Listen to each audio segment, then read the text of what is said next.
Mau record? Baik, fungsi rekursif sendiri terbagi menjadi dua bagian ya. Ada bagian basis dan ada bagian recurrence.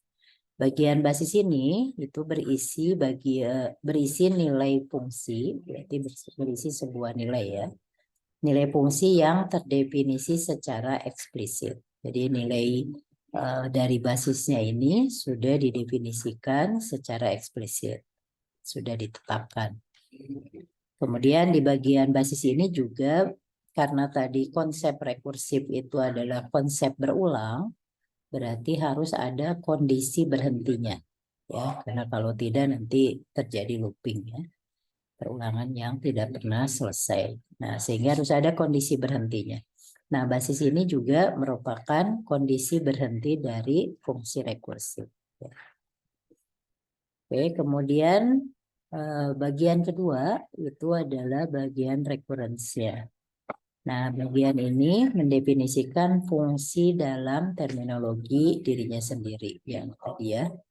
Jadi rekursinya di sini mendefinisikan fungsi dalam terminologi dirinya sendiri.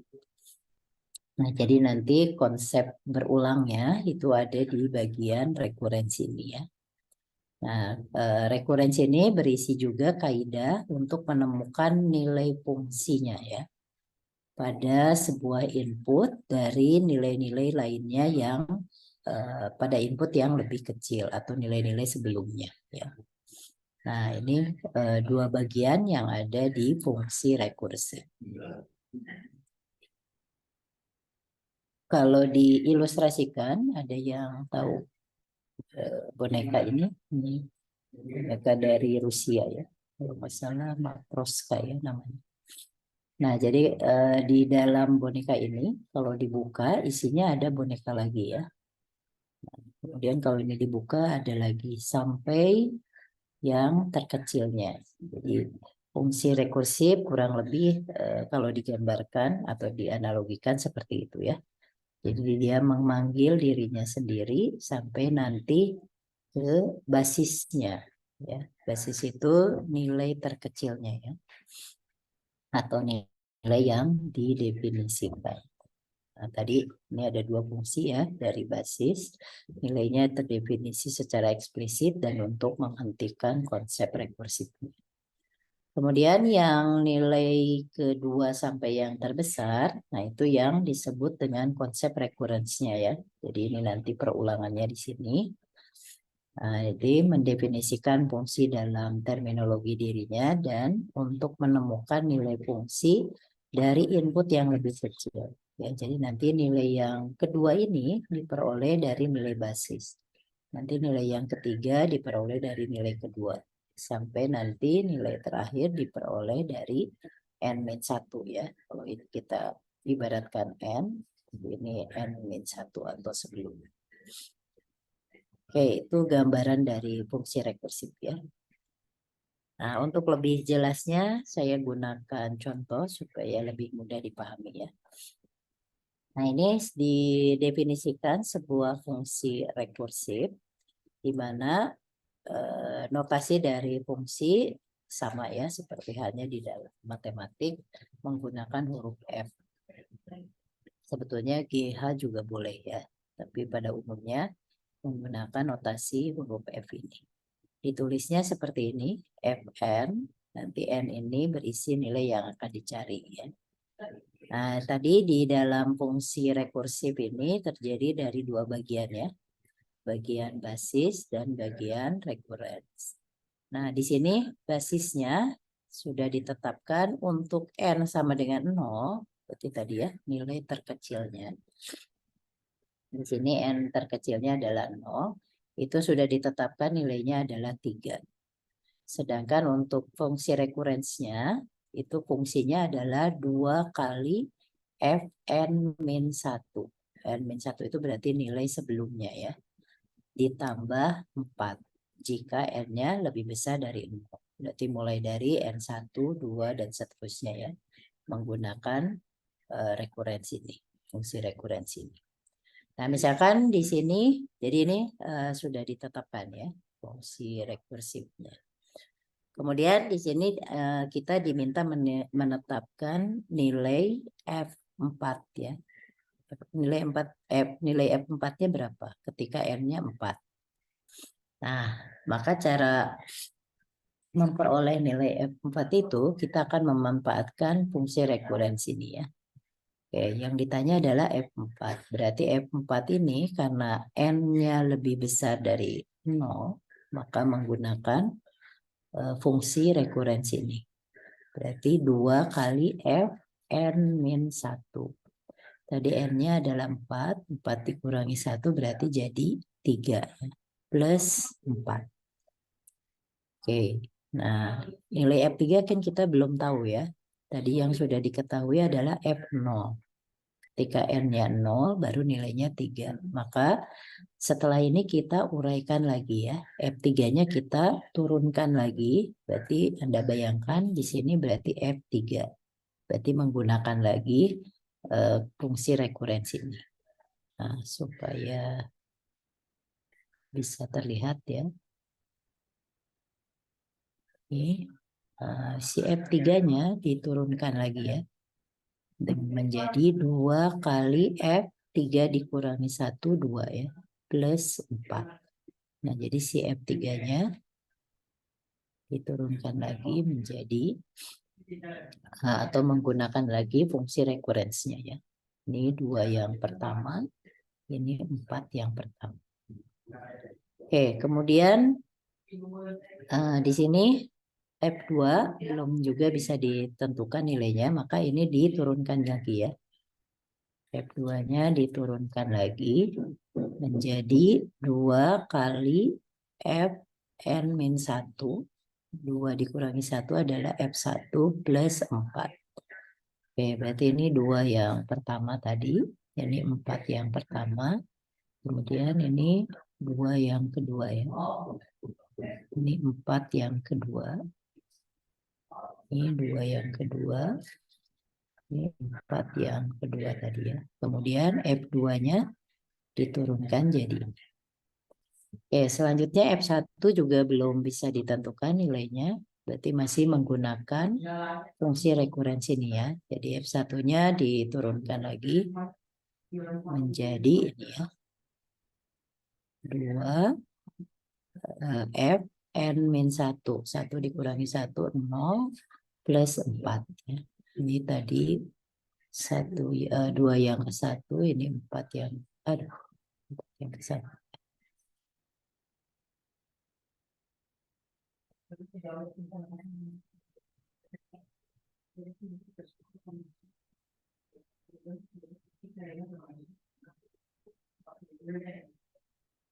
Oke, kemudian ini tadi 2 yang kedua. Ini 4 yang kedua. Ini tadi 2 yang ketiga ya. Kelihatan ya? Ini 4 yang ketiga. Maka ini 2 yang ketiga.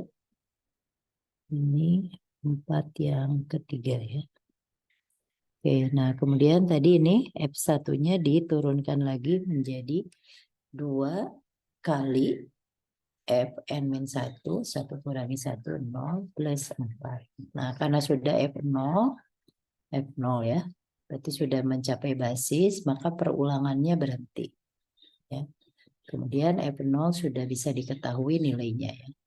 Nah, sesudah ini baru dimasukkan nilainya. F0 nilainya adalah 3. Ya.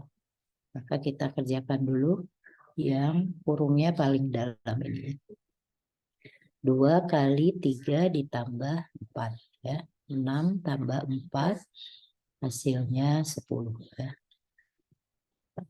Oke, kemudian dikerjakan lagi, berarti ini untuk yang 2 yang ketiga dan 4 yang ketiga ya. Saya kasih tanda dulu.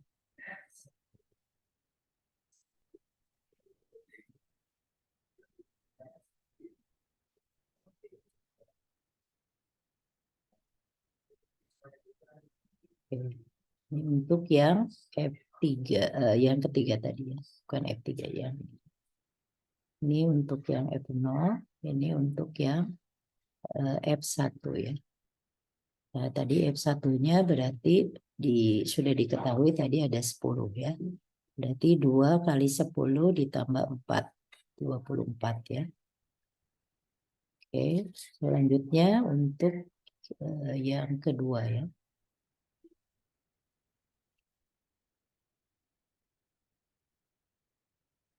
Oke, ini berarti 2 kali 2 4 ditambah 4 ya.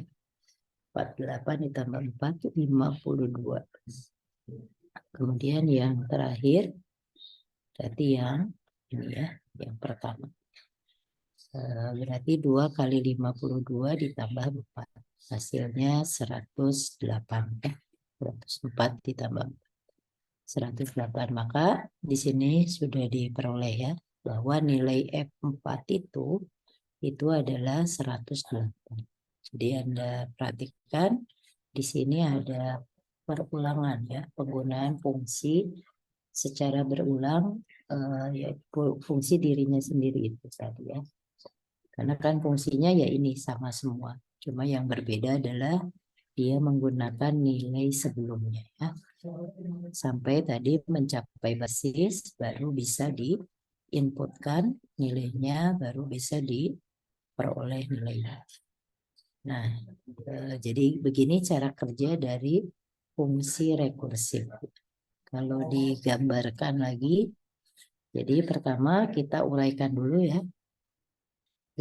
Nah ini fungsi rekursifnya ya dengan menggunakan rekurensinya, bagian rekurensi. Oke, jadi kalau diperhatikan di sini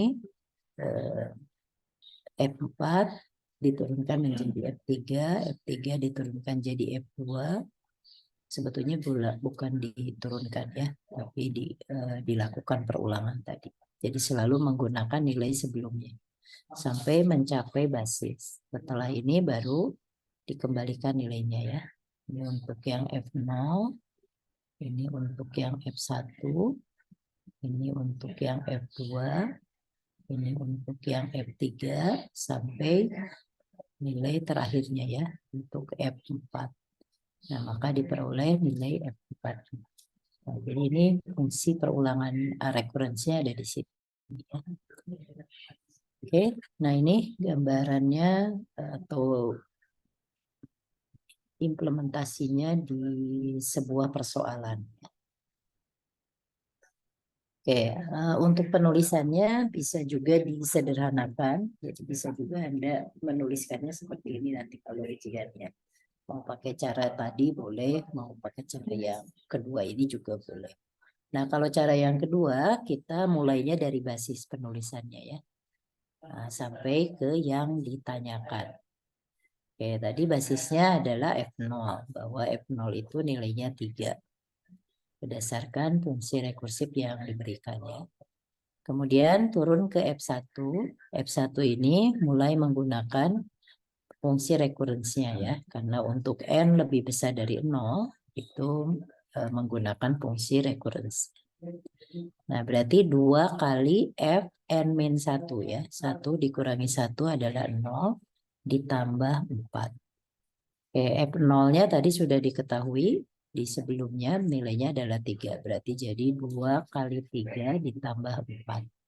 6 ditambah 4, 10. Berarti F1-nya adalah 10. Kemudian kita uraikan lagi ke F2 ya. Nilai selanjutnya yaitu F2. Nah, F2 berarti 2 kali F, 2 dikurangi 1 adalah 1 ditambah 4. F1 tadi sudah diketahui nilainya adalah 10 ya. Maka 2 kali 10 ditambah 4. 24 ya. Maka F2-nya adalah 24. Kemudian belum selesai ya, karena tadi yang dicari adalah F4. Maka berikutnya dicari lagi nilai untuk F3. F3 berarti menggunakan fungsi recurrence lagi. 2 kali 3 dikurangi 1 adalah 2 ya.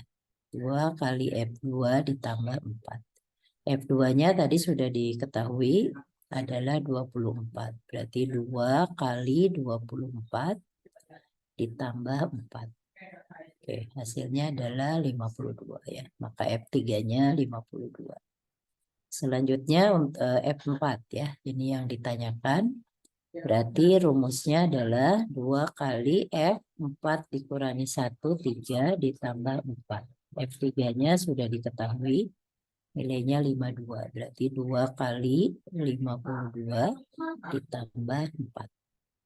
Hasilnya 108. Maka diperoleh ya. F4-nya adalah 108. Nah, ini cara lain untuk menuliskan atau cara menguraikan fungsi rekursifnya ya. Silahkan mana yang lebih mudah. Cara pertama boleh. Tapi kalau untuk menunjukkan proses yang lebih real, itu cara kerja rekursif itu sebetulnya yang lebih real seperti ini ya. Mulai dari nilai yang terbesarnya sampai menemukan basis, baru bisa dikembalikan nilainya. Jadi kalau yang proses lebih real sebetulnya yang cara pertama ya. Tapi kalau untuk memudahkan penulisan, kalau dikerjakan secara manual, boleh juga menggunakan cara kedua ini. Oke, sekarang kita gunakan contoh kedua. Tadi di bagian pertama bahwa relasi apa? Bukan relasi ya. Rekursi ini adalah proses untuk mendefinisikan objek dalam dirinya sendiri tadi ya, dengan terminologi dirinya sendiri tadi. Nah, ini salah satu kompetensi juga. Jadi selain Anda tahu cara kerja dari fungsi rekursif, ya seperti ini, Anda juga harus bisa membuat definisi rekursifnya dari sebuah kasus. Tentu saja tidak semua permasalahan bisa ditentukan fungsi rekursifnya. Jadi cirinya sebuah permasalahan bisa ditentukan definisi rekursifnya adalah pertama ada konsep berulang, kemudian yang kedua selalu menggunakan nilai sebelumnya ya. Nah, kalau ada dua ciri itu, maka itu ciri bahwa permasalahan tersebut bisa didefinisikan konsep rekursifnya. Contohnya, kalau di matematik itu ada faktorial ya. Ingat ya cara mencari faktorial. Misalkan 3 faktorial. Nah, untuk memperoleh nilai 3 faktorial ini, ini kan caranya diuraikan, yaitu 3 kali 2 kali 1. Ya. Maka bisa diperoleh nilainya ya. Jadi cara mengerjakan nilai faktorial kan seperti ini ya.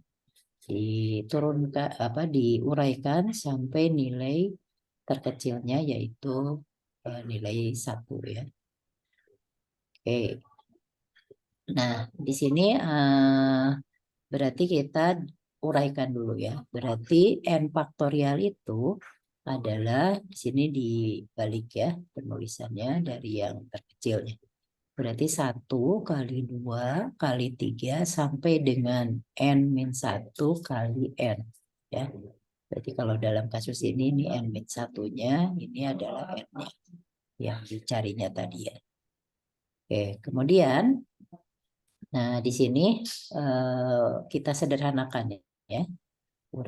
Penguraian dari faktorial ini kita sederhanakan bahwa dari 1 kali 2 kali 3 sampai dengan n-1 berarti itu sama aja dengan n-1 faktorial. Oke, maka bagian ini kita sederhanakan menjadi n-1 faktorial. Berarti n faktorial ini sama juga dengan n-1 faktorial dikali n. Ya. Oke, nah maka nanti ini yang akan menjadi nilai fungsi rekurensinya ya.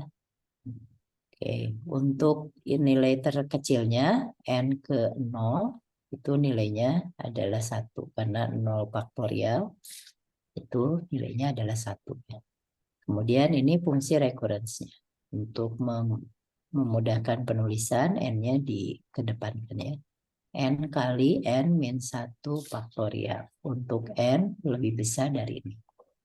Nah, jadi ini cara mendefinisikan fungsi rekursifnya. Karena sekali lagi ini juga kemampuan yang harus Anda miliki ya di materi ini. Bisa mendefinisikan fungsi rekursifnya dari sebuah permasalahan yang memang ada konsep rekursifnya ya di dalam. Nah, ini contoh permasalahan yang rekursif ya. Oke, maka sudah ditemukan definisi rekursifnya. Kita coba hitung untuk F5 ya. Berapa 5 faktorial? Berarti kan 5 faktorial karena N-nya lebih dari 0 menggunakan konsep recurrence-nya. Jadi ini tadi basisnya ya. Jadi ketika mendefinisikan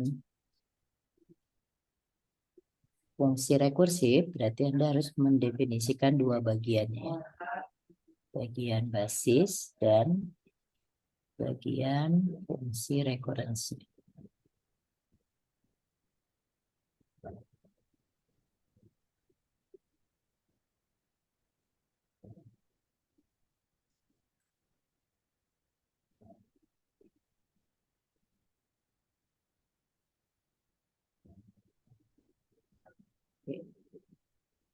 Oke, tadi kita lanjutkan. Kita akan mencari F5 ya, atau 5 faktorial.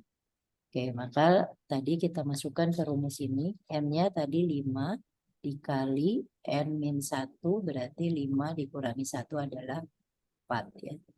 4, jangan lupa ada tanda faktorial. Jadi 5 kali 4 faktorial. Oke, 4 faktorial belum bisa diketahui ya. Nah, tadi nilai yang sudah bisa diketahui adalah untuk N-nya 0, yaitu 1. Oke, selanjutnya berarti 4 faktorial ini kita uraikan lagi ya. Berarti N-nya adalah 4. 4 kali N-1, berarti 3 ya. 4 dikurangi 1. 3 faktorial. Oke, kemudian 3 faktorialnya kita uraikan lagi. 3 faktorial ini berarti 3 kali N-1 ya. 3 dikurangi 1 adalah 2 faktorial. Oke, selanjutnya rekurensinya belum selesai ya. Atau rekursifnya belum selesai. 2 faktorial diuraikan lagi menjadi 2 kali 2 dikurangi 1 adalah 1 faktorial. Oke, maka selanjutnya belum berhenti ya, karena berhentinya di N sama dengan 0. 1 faktorialnya diturunkan lagi, ya, berarti menjadi 1 kali 1 dikurangi 1 adalah 0 faktorial. Oke, karena sudah mencapai basis, maka fungsi rekursifnya berhenti. Nah, baru tinggal dikembalikan nilainya. Jadi 0 faktorial, berarti basisnya nilainya adalah 1. Nah, oke, kemudian yang lainnya ini sudah ditetapkan nilainya ya. Jadi tinggal dihitung. Tadi ya, kalau secara rekursif, menghitungnya mundur ya.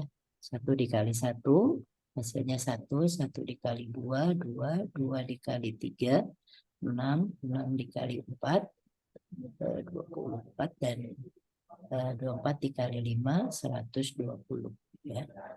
Maka untuk 5 faktorial, itu nilainya 120.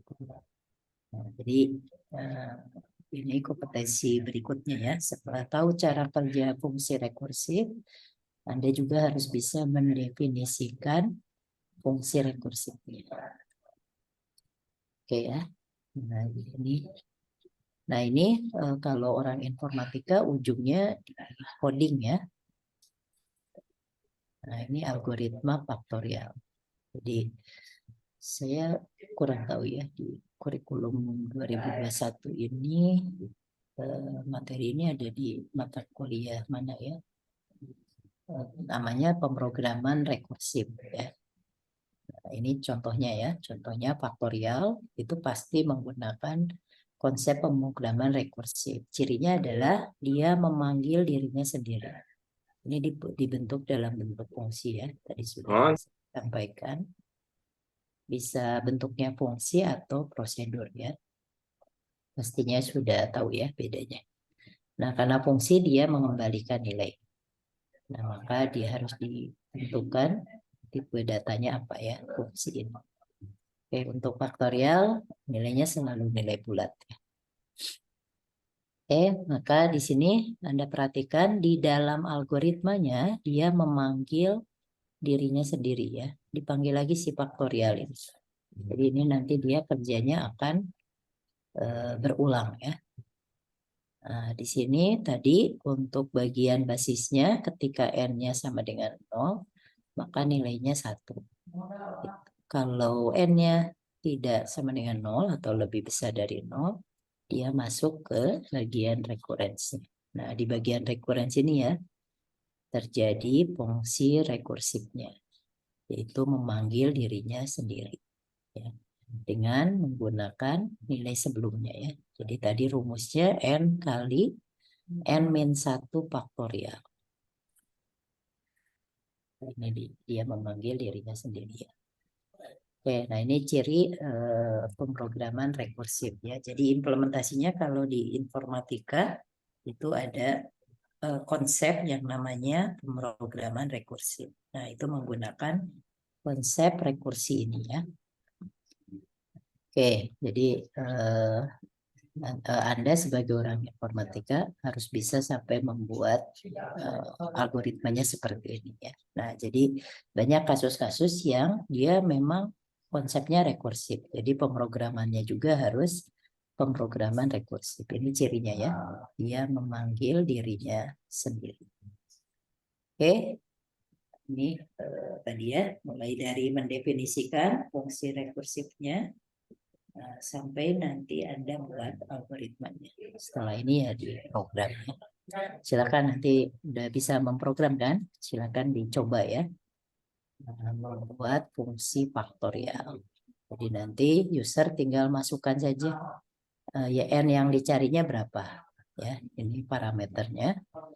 Nah, misalkan tadi 5. 5 faktorial itu berapa? Nanti dia akan masuk ke sini ya. Karena N5 itu lebih besar, bukan 0, maka masuk ke sini ya. Nah, berarti 5 kali faktorial 5 dikurangi 1, 4 ya. Faktorial 4, nanti dia memanggil lagi dirinya sendiri ya. Masuk lagi ke sini, 4 bukan 0, maka masuk lagi ke recurrence-nya. Berarti 4 kali faktorial 4 dikurangi 1, 3 ya. Faktorial 3 masuk lagi. Terus sampai dia mencapai N0 ya. Nanti baru bisa dikembalikan nilainya dan diperoleh nilai dari N-nya ya, N yang dicari. Itu cara kerja kalau di algoritmanya ya. Silakan di coding ya. Nah, jadi ini karena akan berulang. Nah, maka basisnya ini nanti ini proses berhentinya ya. Berhentinya ketika dia mencapai N0. Akan kembali ke nilai ini dan nanti akan diperoleh nilainya ya secara otomatis.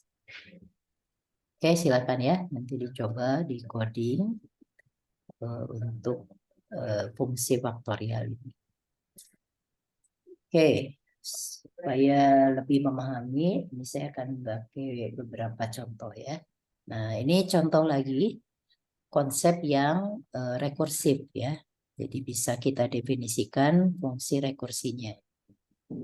Oke, ini ya mungkin ada yang masih ingat ada deret Fibonacci ya atau barisan Fibonacci. Nah, di sini Anda perhatikan nilai di dalam Fibonacci minimum ada 2 nilai awal dulu ya. Di sini selalu dimulai dari 0 dan 1. Nilai berikutnya itu penjumlahan dari nilai sebelumnya dan sebelumnya lagi ya. Jadi kalau dibayangkan, kalau dinotasikan ini N, Berarti N ini diperoleh dari penjumlahan N-1 dengan N-2 sebelumnya lagi ya. Di 0 tambah 1 adalah 1. Nilai berikutnya 2 diperoleh dari nilai sebelumnya dan sebelumnya lagi. 1 tambah 1, 2. Ya. Nilai berikutnya itu diperoleh dari nilai sebelumnya dan sebelumnya lagi. 2 tambah 1 adalah 3. Kemudian nilai berikutnya diperoleh dari 3 tambah 2, 5. Ya. Nilai berikutnya berarti 5 tambah 3, 8. Nilai berikutnya 8 tambah 5, 13. Nilai berikutnya 13 tambah 8, 21, dan seterusnya. Jadi selalu sudah terlihat ya polanya. Dan itu berulang dan menggunakan nilai sebelumnya. Nah, maka itu ciri bahwa kasus tersebut bisa kita buat definisi rekursifnya ya.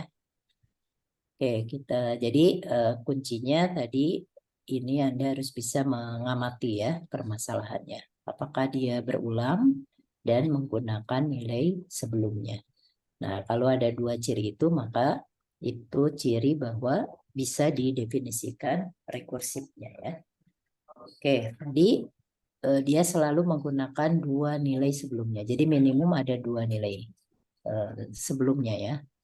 Nah, sehingga di dalam kasus ini basisnya jadi ada dua, yaitu 0 dan 1 ini ya, di barisan Fibonacci. Jadi bisa ya basis itu lebih dari 1. Oke ya, maka di sini basisnya adalah ketika N-nya 0 dan ketika N-nya 1. Nah, ketika N-nya 0 nilainya 0, ketika N-nya 1 nilainya 1. Nah, untuk nilai berikutnya, N-nya lebih dari 1, itu tadi ya, nilai sebelumnya ditambah nilai sebelumnya lagi. Atau Fn-1 dan Fn-2 dijumlahkan. Nah, maka ini yang fungsi rekurensnya. Ini nanti perurangannya di sini ya. Oke, jadi kuncinya Anda harus bisa mengenali pola ya. Jadi masih ingat ya di metode berpikir komputasional ada 4 skill yang harus Anda miliki untuk bisa memahami atau menyelesaikan permasalahan terutama di bidang informatika ya. Tapi sebetulnya MBK itu bukan hanya di informatika ya implementasinya. Kalau kalian baca bukunya, semua orang yang hidup di abad 21 sebetulnya harus punya kemampuan, 4 kemampuan itu ya. Dekomposisi, pattern recognition, abstraksi, dan algoritmik ya. Nah, itu 4 kemampuan yang harus Anda miliki ya. Nah, ini adalah pattern recognition ya. Harus bisa mengenali polanya seperti apa, baru bisa menemukan fungsi recurrence. Nah, kemudian tadi di sini basisnya ada 2 ya. Jadi basis bisa lebih dari 1 ya. Dimungkinkan untuk sebuah kasus. Oke, kalau sudah bisa mendefinisikan basis dan recurrence-nya, berarti ya Anda sudah bisa mendefinisikan fungsi rekursifnya ya. Nah, maka ini fungsi rekursif untuk Fibonacci ya. Ini basisnya, ini recurrence-nya. Ya, maka ketika tadi kalau F-nya N-nya 2 ya, berarti nilai sebelumnya adalah 1, nilai sebelumnya lagi adalah 1. Oke, ini contoh ketiga ya, kasus yang rekursif. Bu, punten mau nanya Bu. Ya, silakan. Ini Bu yang di PPT yang dikasih Ibu tuh yang itu yang contoh ketiga tuh 8, 11, 19. Kok beda ya Bu sama yang Ibu? Masa di yang ini Fibonacci? Iya Bu, Coba Anda pakai laptop? pakai Bu. Silakan, coba share screen. Masa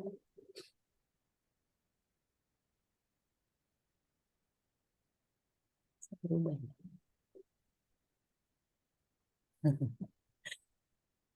Oke, tolong diperbaiki ya. Tapi itu PDF ya? Bentuknya PDF ya? Ya Bu, Oke, kenapa ya? Baik, nanti saya upload ulang. Terima kasih. Siapa ini tadi? Dias Bu. Dias. Oke, makasih Dias. Kenapa ya? Padahal saya bikin PDF-nya dari sini.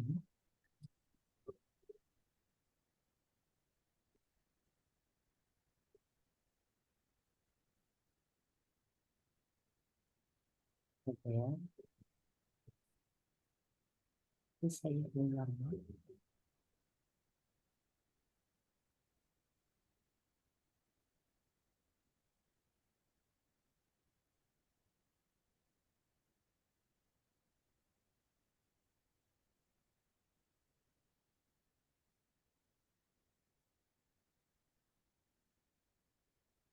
PDF-nya bisa Anda coret-coret kan?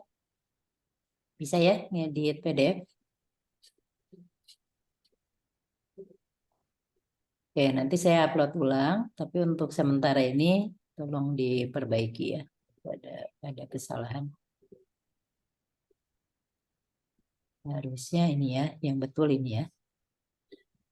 Oke, tolong diperbaiki. Oke, terima kasih Dias. Ada lagi? Oke, boleh ya. Kalau ada sesuatu di interrupt aja. Nggak masalah. Baik, selanjutnya ya.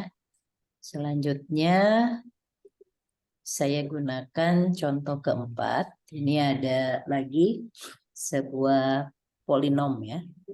Polinom namanya polinom Chebyshev. Ini juga konsepnya rekursif ya. Dia menggunakan nilai sebelumnya ya. Bu, punten itu share screen-nya belum Bu? Oh belum? Ya Bu, belum Bu. Ya, sebentar.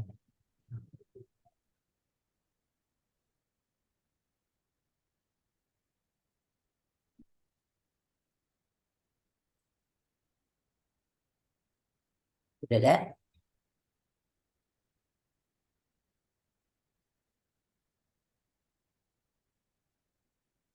Ya. Sudah Bu. Contoh selanjutnya yaitu polinom Chebyshev ya. Nah, di sini polinom Chebyshev juga sesuatu ada perulangan ya di dalamnya. Memang tadi tidak sesederhana dari deret Fibonacci ya. Jadi proses perulangannya dia menggunakan konsep non-linear ya. Karena di sini ada pangkat-pangkat yang lebih dari satu. Oke, nah di sini di Chebyshev ini seperti halnya Fibonacci ada dua basis juga ya, yaitu ketika T0x itu nilainya 1 dan ketika T1x itu nilainya adalah X-nya ya. Jadi kalau X-nya 3 ya berarti dia 3. Mengikuti nilai X-nya. Kemudian untuk T2x, nah baru di sini fungsi recurrence-nya ya. Itu adalah 2x kuadrat dikurangi 1 ya. Nah, si X-nya nanti ini menggunakan nilai X yang di T1 ya. Kemudian dikuadratkan. Nah, berikutnya di sini dia koefisiennya dikalikan 2 ya. Dikalikan 2. 2 kali 2, 4. Kemudian X-nya itu adalah X sebelumnya ditambah 1 ya. Berarti X pangkat 2, pangkat 2-nya ditambah 1 menjadi X pangkat 3. Kemudian dikurangi dengan 3X ya. Dikurangi dengan 3X. Nah, X-nya itu diambil dari 3 dikurangi 2 ya. 3 dikurangi 2 pangkat-pangkat yang X berikutnya ya. Nah, itu kan berarti 1 ya. Nah, kalau dikurangi 2 lagi kan nggak bisa ya. Kalau dikurangi 2 lagi 0, dia akan jadi 1 ya. Contohnya ini. 2 dikurangi 2, berarti kan X pangkat 0. Apapun di pangkat 0 itu 1 ya. Maka sama dengan 1. Oke, ini kemudian berikutnya berarti ini tadi dikali 2 lagi. 4 kali 2, 8. Kemudian X pangkat 3 tambah 1, 4. Kemudian di sini turun lagi menjadi 4 dikurangi 2 ya. 2 dikurangi 2, 0, jadi 1. Nah, perhatikan tandanya selang-seling ya. Selang minus plus. Nanti kalau ada lagi berarti minus lagi. Dan seterusnya ya. Nah, ini adalah proses rekursif ya. Nah, maka kita definisikan. Jadi tadi di kasus ini basisnya ada 2, yaitu ketika Tn-nya 0, yaitu nilainya 1, dan ketika Tn-nya 1, yaitu nilainya sesuai dengan X-nya tadi ya. Sehingga untuk kasus ini ada 2 parameter, yaitu N dan X-nya. Oke, nah yang fungsi selanjutnya itu adalah 2 kali X ya, dikali Tn min 1, X ya, nilai sebelumnya. Dikurangi dengan Tn min 2, X. Jadi selalu menggunakan 2 nilai sebelumnya ya. 2 kali nilai sebelumnya dan nilai sebelumnya lagi ya, dan seterusnya. Oke, maka nah ini fungsi recurrence-nya ya. Untuk n lebih besar dari 1. Nah, jadi ini rekursifnya di sini ya. Tn min 1, Tn min 2, X. Ini untuk yang fungsi polinom Chebyshev tadi. Oke, kemudian nah ini contoh lagi ya, karena di dalamnya ada konsep perulangan dan menggunakan nilai sebelumnya, nah, maka di sini bisa menggunakan konsep rekursif tadi. Oke, selanjutnya ini juga contoh kasus yang rekursif ya. Diketahui ada sebuah deret di mana deret ini adalah penjumlahan nilai AK ya. Di mana K-nya dimulai dari 0 sampai dengan N. Jadi kalau N-nya 3, berarti A0 ditambah A1 ditambah A2 ditambah A3. Ya, kalau N-nya 3. Nah, maka di sana ada konsep rekursif ya, dan menggunakan nilai sebelumnya. Oke, sehingga kalau kita uraikan, berarti penjumlahan AK dari K0 sampai N, berarti artinya A0 ditambah 1, A1 sampai AN-1 ditambah juga sampai dengan A ke N. Ya. Nah, untuk membentuk fungsi rekursifnya, ini mirip dengan yang contoh berapa kedua ya. Dari A0 sampai AN-1 itu kita sederhanakan ya. Berarti ini adalah sigma dari K0 sampai N-1. Penjumlahan nilai angkanya ya. Dari 0 sampai N-1 ditambah A ke N. Nilai terakhirnya ya. Oke, maka ini adalah fungsi recurrence-nya. Berarti basisnya adalah A0 ya. Ketika N-nya 0, maka dia A ke 0. Oke, kemudian kalau N-nya lebih dari 0, ini ya, fungsi recurrence-nya adalah ini.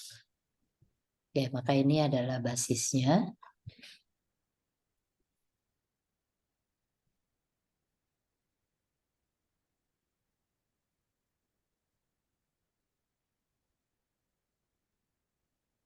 Dan ini adalah recurrence-nya.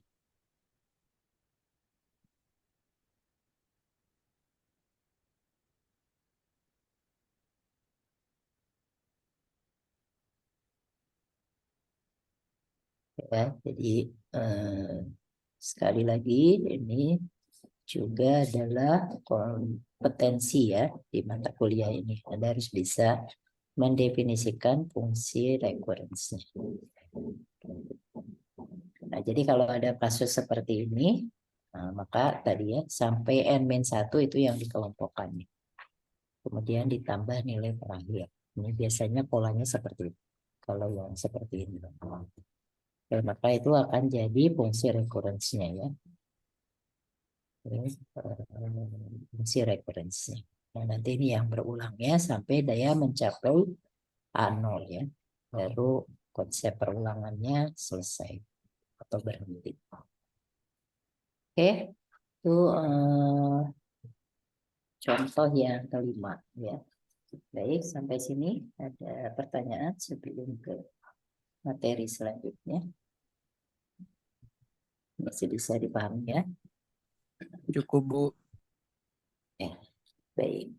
Kita lanjutkan. Nah, jadi itu tadi tentang fungsi rekursif. Jadi konsep rekursi itu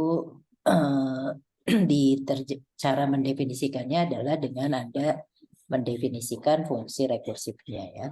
Nah, tadi fungsi rekursif terbagi jadi dua bagian, yaitu bagian basis dan referensinya.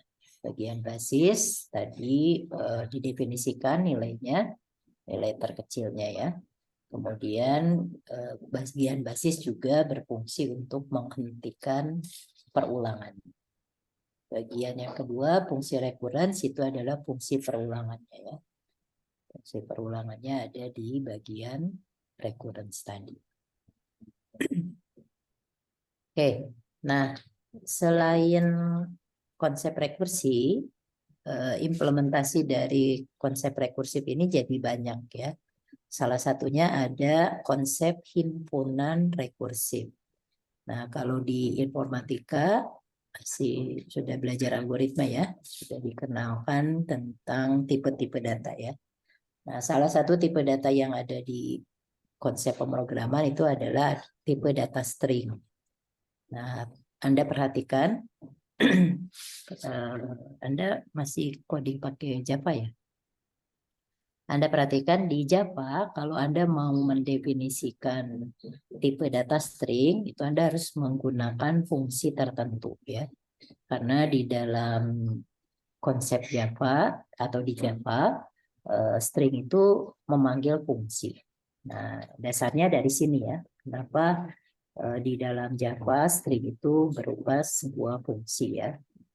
Nah, karena string itu adalah contoh konsep himpunan rekursif ya. String itu kan kumpulan dari karakter ya. Karakter 1 ditambah karakter 2 dan seterusnya sampai membentuk stringnya ya. Contoh string unpass. Jadi ini kan disusun oleh karakter U, N, P, A, dan S ya.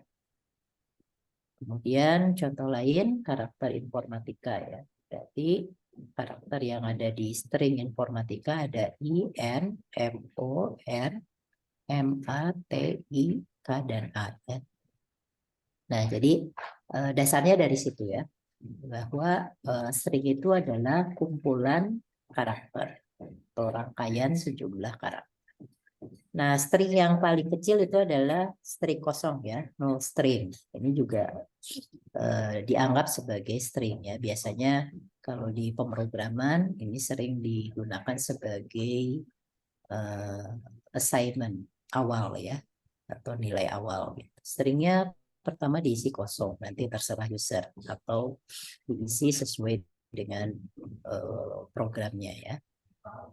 Nah, ini ada istilah null string ya, atau string kosong. Nah, di konsep matematisnya ini notasi dari null string ya. Oke, nah, kemudian karena string itu tadi kumpulan karakter, karakter itu kalau di konsep dasarnya itu kan alfabet ya. Alfabet. Nah, alfabet ini adalah himpunan karakter yang elemennya akan menyusun string tadi. Nah, alfabetnya ini dinotasikan dengan sigma ya, sehingga sigma ini berarti dari A sampai Z ya. Kita sederhanakan dulu alfabetnya ya. A sampai Z. Kalau di pemrograman bukan hanya A sampai Z ya. String itu bisa angka juga, bisa tanda baca juga dan lainnya ya. Nah, tapi ini kita sederhanakan saja dulu konsep stringnya, ini hanya alfabetnya. Nah, berarti sigma ini adalah dari A sampai Z. Oke. Kemudian, nah kita misalkan A bintang, maaf, sigma bintang itu adalah himpunan string yang dibentuk oleh alfabet tadi ya, yang A sampai Z tadi. Nah, maka sigma string itu bisa kita definisikan secara rekursif. Ya. Berarti bagian basisnya itu adalah string kosong tadi ya, atau null string. Di mana null string juga anggota dari sigma bintang. Oke, kemudian bagian recurrence-nya itu jika W anggota dari sigma bintang dan X anggota dari sigma, berarti tadi A sampai Z ya, X ini A sampai Z. Nah, maka W dikonketkan, disambungkan dengan X, itu akan menjadi bagian atau anggota dari sigma bintang, atau akan membentuk string tadi ya. Nah, karena tadi sigma bintang itu didefinisikan sebagai himpunan string. Nah, jadi mungkin bisa Anda coba ya. String itu bisa dikonketkan, bisa dikalikan. Nah, tapi nanti disambung ya. Jadi kalau misalkan saya punya string saya,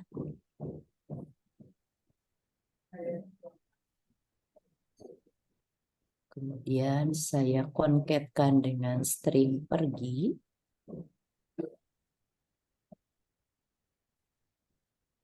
ini akan membentuk satu string baru, yaitu gabungannya ya.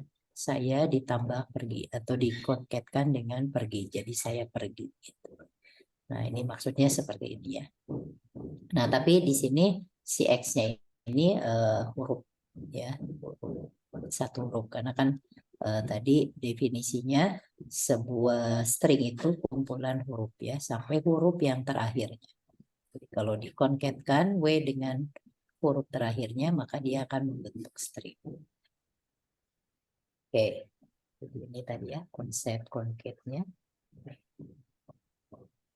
Ini contoh kalau ditambah dikonketkan dengan string kosong ya berarti tetap unpas ya. Tapi intinya string kosong itu diakui sebagai string juga ya. Oke, nah maka penggabungan dua buah string itu bisa kita definisikan juga secara rekursif. Berarti basisnya adalah kalau W anggota dari stringnya, maka W dikonketkan dengan himpunan kosong, itu adalah dirinya sendiri ya, atau tetap W-nya. Nah, recurrence-nya, kalau kita punya W1, W2, seperti tadi ya, contoh ini sebetulnya untuk rekursif yang kedua ya.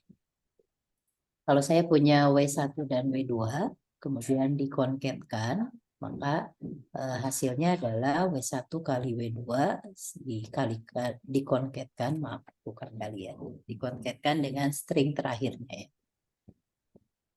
Nah, nanti ini string terakhirnya ini kalau direkursifkan itu selalu ke null stringnya. Oke, nah jadi ini contoh himpunan yang rekursif. Rekursifnya tadi ya, dia mengulang alfabet. Jadi dia merangkai ya, merangkai alfabet per alfabet. Nah, itu konsep rekursifnya di sana. Nah, ini yang disebut dengan himpunan rekursif. Di string itu adalah contoh dari himpunan rekursif kalau di informatika ya. Nah, maka string itu biasanya bisa kita tentukan panjangnya. Berarti panjang string itu adalah banyaknya karakter ya di dalam stringnya. Nah, jadi silakan Anda perhatikan di Java ya. atau mungkin kalau dikenalkan bahasa lain seperti Python juga sama ya. Jadi kalau Anda punya sebuah variabel yang tipenya string, misalkan STRA gitu, maka kita bisa menentukan panjang dari A. Biasanya di beberapa bahasa pemrograman itu kata kuncinya adalah length. Kita bisa tahu panjang dari A-nya ya. Length dari A.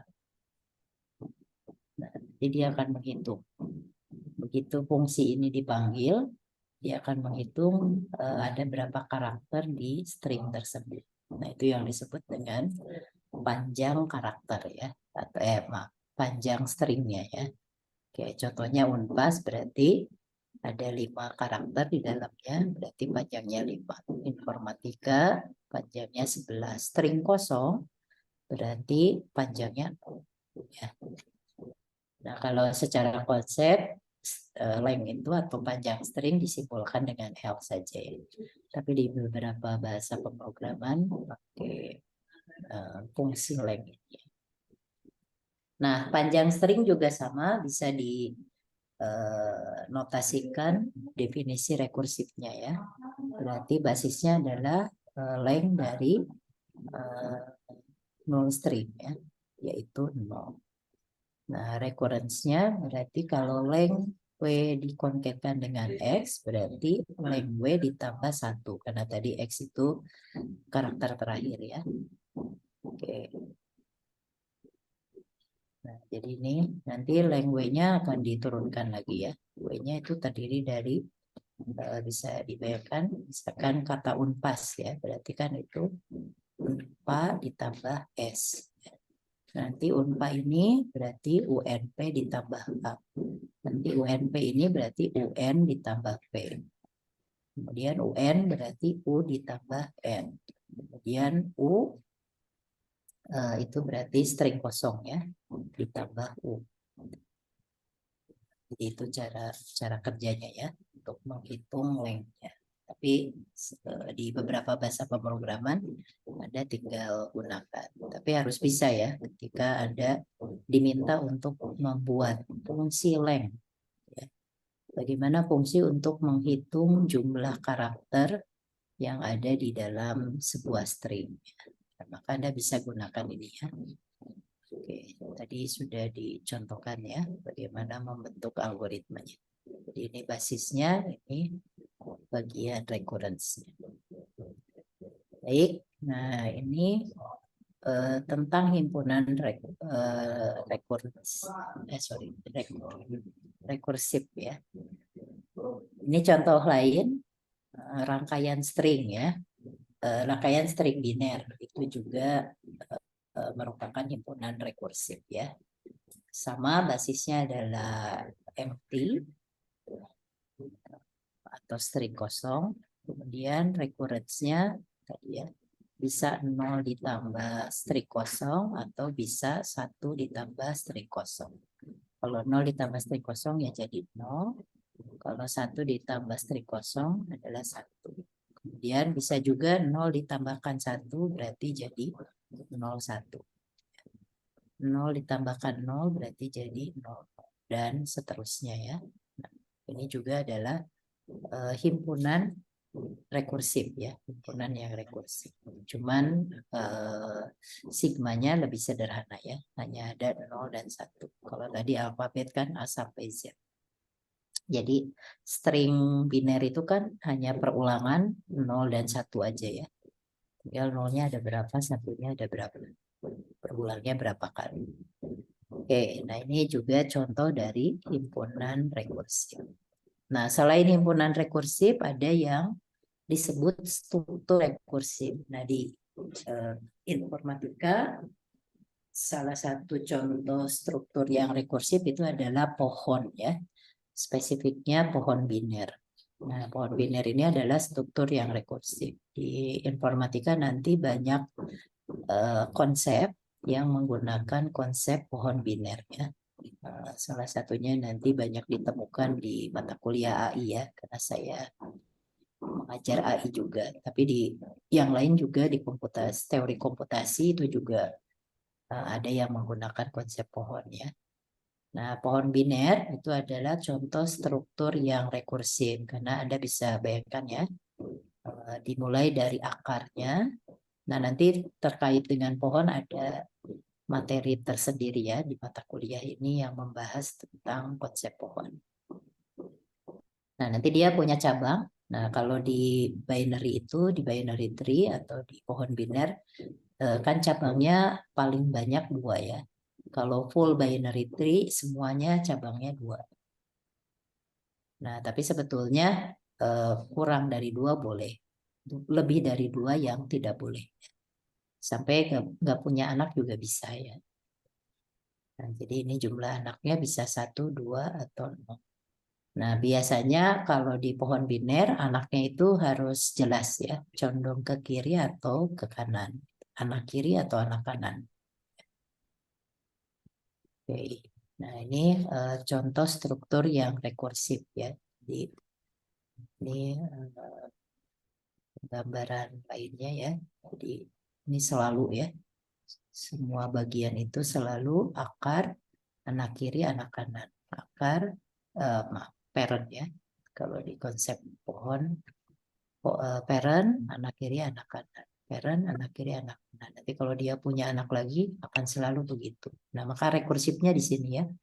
Jadi pohon biner itu ya mengulang parent, anak kiri, anak kanan. Parent, anak kiri, anak kanan. Selalu seperti itu ya. Nah, itu rekursifnya di sana. Maka ini pohon biner ini adalah contoh struktur yang rekursif. Nah, bagaimana cara mendefinisikannya? Untuk basisnya, itu pohon biner itu berarti hanya terdiri dari satu simpul aja. Nah, nanti satu simpul ini punya anak ya. Bisa T1, misalkan T1 dan T2. Nanti T1 ini mungkin punya anak lagi, T3 dan T4. T2 ini mungkin punya anak lagi dan seterusnya ya. Maka dia akan terus berulang seperti itu. Nah, jadi recurrence-nya ini ya. Recurrence-nya ini. Nah, nanti kalau T1 punya anak lagi, dia akan membentuk ini lagi ya. Parents, anak kiri, anak kanan. Kalau nanti T3 misalkan, kan dia punya anak lagi.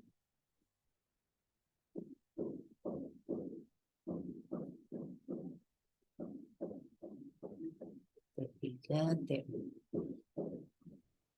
Maka perhatikan ya, dia kan akan membentuk parents, anak kiri, anak kanan. Parents, anak kiri, anak kanan, dan seterusnya. Nah, ini contoh struktur yang rekursif. Ya. Jadi selain himpunan rekursif, ada juga struktur yang rekursif. Contohnya kalau di informatika itu ada pohon biner ya, atau binary tree. Oke, kalau digambarkan seperti ini, berarti pertama dia 0 dulu, nanti recurrence-nya dimulai dari 1. Jadi untuk basisnya bisa bisa dimulai dari akar, bisa dari pohon kosong dulu. Ya. Nanti dia punya 1 node, kemudian node-nya punya anak kanan, atau punya anak kiri, atau dua-duanya. Karena tadi ya sebetulnya pohon biner itu tidak harus selalu 2 ya anaknya. Yang penting kurang dari 2. Kalau lebih dari 2 gak boleh. Kalau semua anaknya 2 seperti ini, nah nanti ini yang disebut dengan full binary tree ya. Karena anaknya selalu 2. Oke, ini yang lebih general ya. Lebih general, bisa saja anaknya cuma anak kanan atau anak kiri, atau dua-duanya ada. Nah, nanti misalkan anak kanannya punya anak lagi, punya anak kanan lagi. Ya. Atau yang anak kanan ini punya anak kiri. Dan seterusnya ya. Nah, maka dia akan membentuk rekursifnya seperti ini ya. Ini yang lebih general. Pohon biner yang lebih general. Kalau ini pohon biner yang full binary tree ya. Dimana kalau dia punya anak, anaknya selalu 2. Nah, nanti di beberapa kasus di informatika ada yang full binary tree, ada yang binary tree aja. Oke, selanjutnya selain struktur yang rekursif ada juga barisan rekursif ya. Tadi sebetulnya sudah dicontohkan juga di Fibonacci ya. Atau ini ada barisan lagi, ini nggak ada namanya ya. Kalau Anda perhatikan polanya, ada yang bisa mengenali? 2 kali nilai sebelumnya ya. Ini nilai sebelumnya adalah 2 kali 1. 4, 2 kali 2. 8, 2 kali 4. 16, 2 kali 8. Dan seterusnya ya. Nah, maka di sini rumusnya adalah 2 pangkat N ya. Di mana N-nya mulai dari 0. 2 pangkat 0, 1. 2 pangkat 1, 1. 2. 2 pangkat 2, 4. 2 pangkat 3, 8, 2 pangkat 4, 16, dan seterusnya ya. Nah, maka ini fungsi rekurensinya adalah 2 pangkat N. Atau 2 kali AN-1 yang tadi ya, pola yang tadi saya sebelumnya uraikan ya. Nah, biasanya kalau fungsi rekurensi pakai ini ya. Nggak pakai ini karena dia harus memanfaatkan nilai sebelumnya. Nah, ini berarti ciri dia rekursif ya, rekursif dan bisa dibentuk fungsi rekursif karena memanfaatkan nilai sebelumnya ya. Maka ini fungsi rekurensinya, kemudian berarti basisnya adalah ketika n-nya 0, nilainya adalah 1. Oke, nah ini barisan yang rekursif ya. Jadi di kasus di problem di dunia nyata tadi dikelompokkan lagi ya tentang konsep rekursifnya. Ada himpunan rekursif, ada struktur rekursif, dan ada barisan yang rekursif. Nah, ini contoh terakhir ya. Ini tentang perkembangbiakan bakteri ya, koloni bakteri. Di sini startnya bakterinya ada 5 buah. Mulai ada 5 buah bakteri. Kemudian ini faktanya bahwa setiap bakteri itu bisa membelah diri menjadi 2 bakteri baru setiap 1 jam. Ya. Bisa dibayangkan ya problemnya. Kemudian Anda ditanya, berapa jumlah bakteri sesudah 4 jam? Setiap 1 jam, masing-masing bakteri akan membelah diri menjadi 2. Ya. Kemudian ditanya, setelah 4 jam jadi berapa banyaknya bakteri? Dimulai dari tadi 5 buah bakteri. Nah, di sini kita bisa misalkan AN-nya berarti jumlah bakteri setelah N jam. Ya. Yang kita bisa nyatakan dengan relasi rekursifnya. Tadi berarti AN pertamanya ada 5 buah bakteri, berarti itu basisnya ya. Ini basisnya.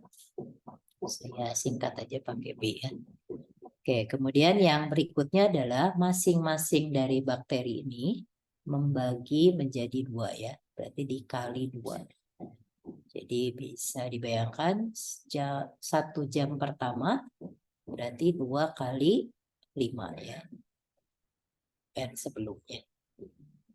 Ini untuk N lebih besar dari 0. Jadi 1 jam pertama berarti 2 kali AN-1.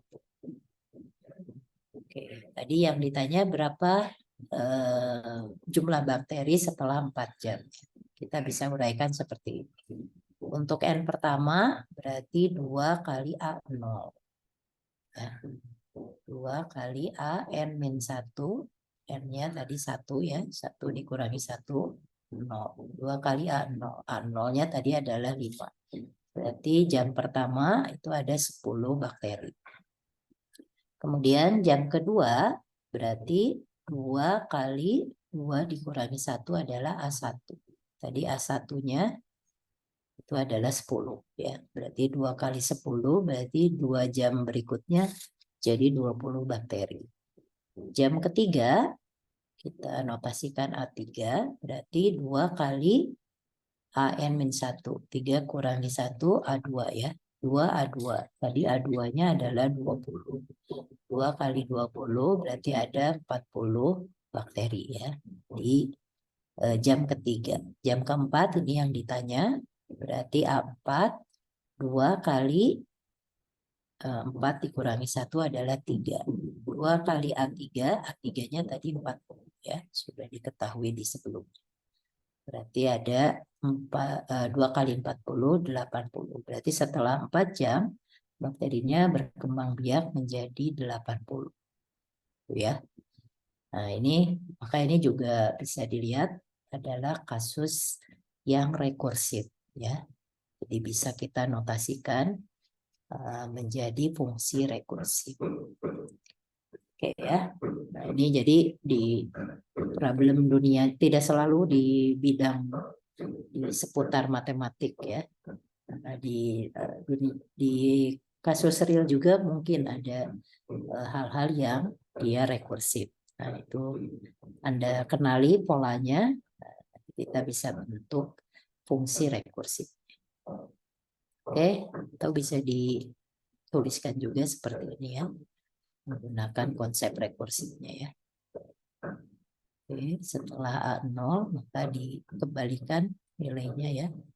A0-nya 5, terus diuraikan ya sampai A4-nya 80.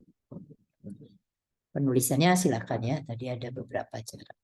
Baik, ini akhir dari materi yang pertama. Silakan kalau ada yang mau ditanyakan dari materi yang saya sampaikan ya. Masih bisa dipahami? Oke, mungkin perlu mencerna. Silakan ya. Ini kita masih ada waktu ya. Kalian ini udah di kampus? Atau masih ada yang di rumah? Belum, Bu. Oh, belum. Oke, masih di kosan ya. Gimana untuk materi kedua mau ada kuliah tambahan? Kalau kemarin kelas sebelumnya memang kemarin waktunya tidak memungkinkan ya, sama sesudahnya ada kuliah juga ya. Jadi mereka harus segera berangkat. Jadi akan ada kuliah tambahan.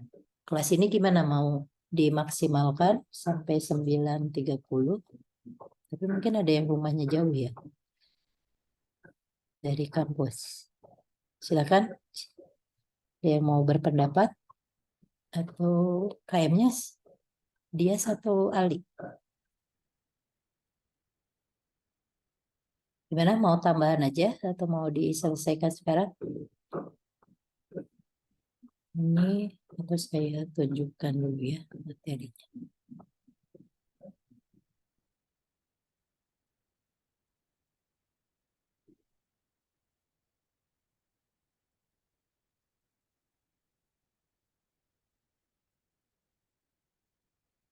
Oke, nah bagian kedua tentang relasi rekurensinya ya. Ini ada 24 slide sih.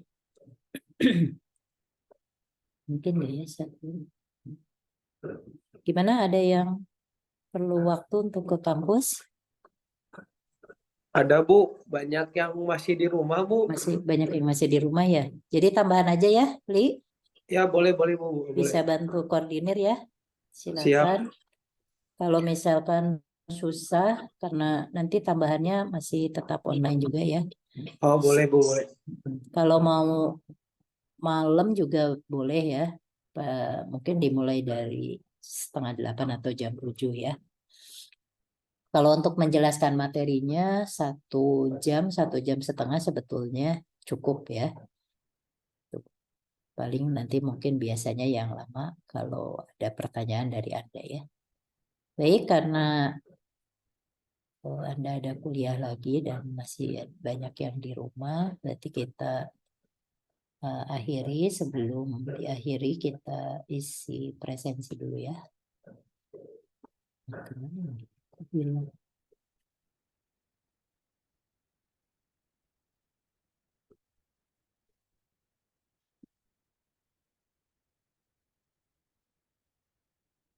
Oke, berarti baru sesi ke-6 ya, ke-7-nya nanti tambahan. Biar bisa saling cross check. Tadi siapa yang izin? Tidak bisa. Ya, ini dulu ya. Akbar Nur Iman 28.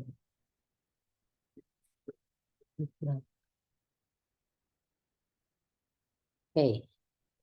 Yang lain berarti gak ada masalah ya mikrofonnya. Fikri Aditya, Hadir, Bu. Gilman Arif Firmansyah, Hadir, Bu. Muhammad Al-Ghifari, Hadir, Bu. Ali Imron Roja, Hadir Bu. Pramudia Dimas Wilanda, Hadir, Bu. Gina Meirina, Hadir, Bu. Farid Maulana Suherman, Hadir, Bu. Indri Tania Lestari, Hadir, Bu. Rafli Ramdhani, Hadir Bu. Daniel Satya Ramadan, Hadir Bu. Revalian Ananda Taufan, Hadir, Bu. Ilham Ramadana Hartono, Hadir, Bu. Muhammad Alfat Septian, Hadir, Bu. Naufal Kurnia Azizur Rahman, Davina Putri Kusuma, Hadir, Bu.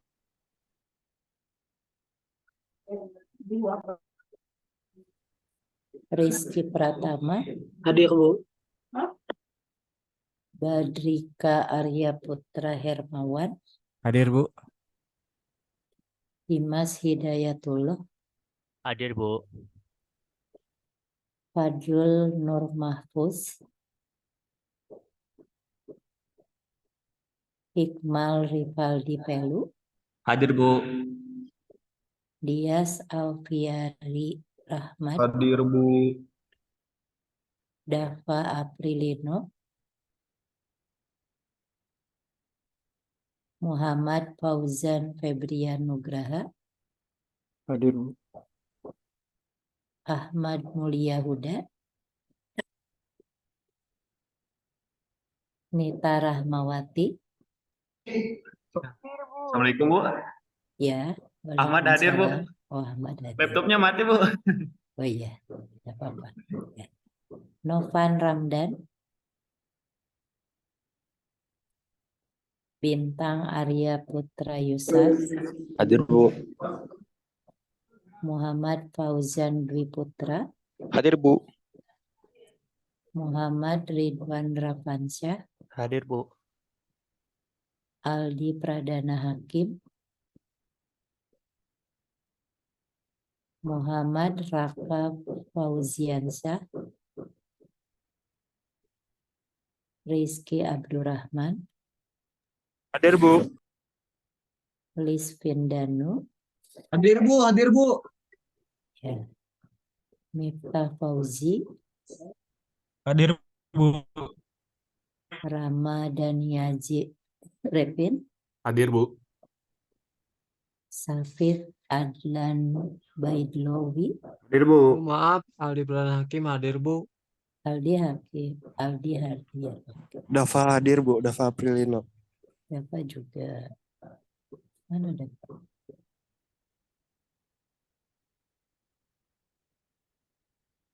Muhammad Pandu Permana, Hadir, Bu. gitu ya.